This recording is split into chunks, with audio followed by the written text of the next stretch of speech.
Sa Cebu, may tindero na inventor din at ang kanya raw motorsiklo pinapatakbo ng tubig. Bago bumiyahe ang tubong Mandaue, Cebu na si Marcelo, bumibili muna siya ng bote ng mineral water. Pwede pabili ng 2 batong tubig. Hindi para inumin, kundi para gawing gasolina.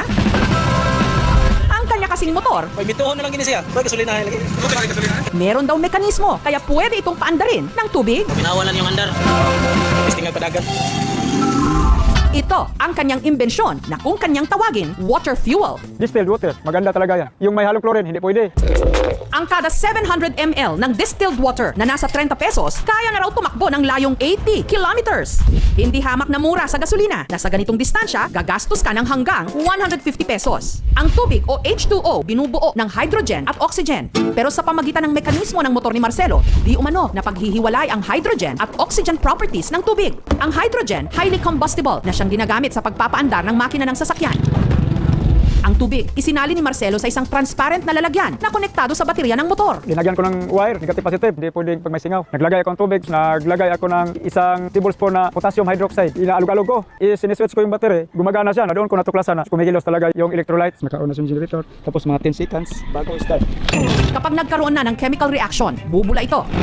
Ang hydrogen, mapupunta raw sa kulay berde namang lalagyan. Ang naibukod na hydrogen, ang siya namang nakakonekta sa karburador na siya raw nagpapagana ng motor. Mahigit sa taon ng pinaghirapan para lang makakuha. Ari rakas Mandaue makakitaan eh. At para patunayang tunay ang kanyang imbensyon, pinaandar ni Marcelo ang kanyang motor. Ano na yung magamit ron? Oxygen o kang generator. Pinawalan yung andar. Oh, mga to yung tingog. Oh, testing ang padagan.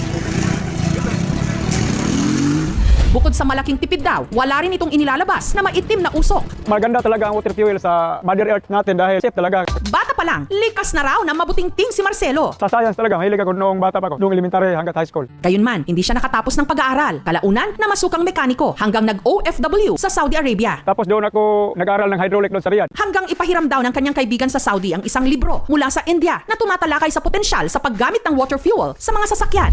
Kaya nung nagbalik bayan si Marcelo taong 2011, dito na raw niya naisipang ipagpatuloy ang pag-i-eksperimento. Hanggang nito lang nakaraang buwan, makalipas ang isang dekadang trial and error, laking gulat niya nung sa wakas, napaandar niya ang kanyang motorsiklo gamit lang di umano ang tubig. Pinawalan yung andar. Oh, mga to yung tingog. Testing ang padagan. Tubig rin gamit. Isutoy. May gasolinahin eh. Kung bigyan ka ng pagkakataon na i-convert yung motor mo, papayag ka? Talagang papayag ako dahil wala ka ng gasolinang magagamit eh. Tubig na lang. Mabigat ang presyo sa gasolina, pwede i-convert na to sa tubig. Maraming lumalapit ho. Mayroon din mechanic pumunta sa akin dahil gusto rin niya yung motor niya gawing tubig. Tinanggihan ko sila dahil alam ko namang kontra sa gobyerno yung ganyan. Kasi siyempre ang tax ng government natin nanggaling sa malaking kumpanya ng langis. Wala din akong planong ibenta basta ano lang. Kung anong natutunan ko sa akin lang talaga. Kung mabibigyan ng pagkakataon, gusto raw ipapatent ni Marcelo ang kanyang imbensyon para hindi ito manakaw.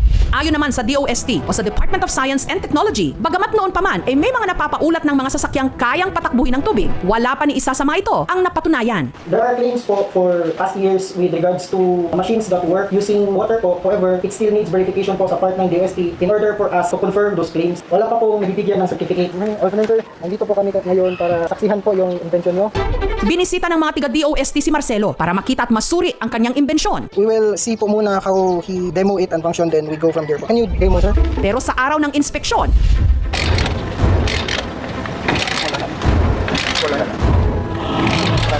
Sa ngayon, nagka-problema. Binaklas ko talaga yung lahat kagabi. Ay, yung battery guys, parang mali konti ng power. Saka testing kagabi. Natisikaso ko yung kagabi dahil dadating kayo. Pero medyo yung butterfly niya sa carburetor. Matigas, laging magsasara agad, hindi mag-open. Bibili lang ako ng bagong carburetor. Dahil sa tagal, higit isang taon yun. Naka-imbak. He says po that there is some sort of salting na nangyari. Tubig naman to talaga. Wala naman halo. Marami namang saksi sa mga kapitbahay ko. Yung mga kaibigan ko. May bituhon na lang gini siya. Pwede gasolinahin lagi.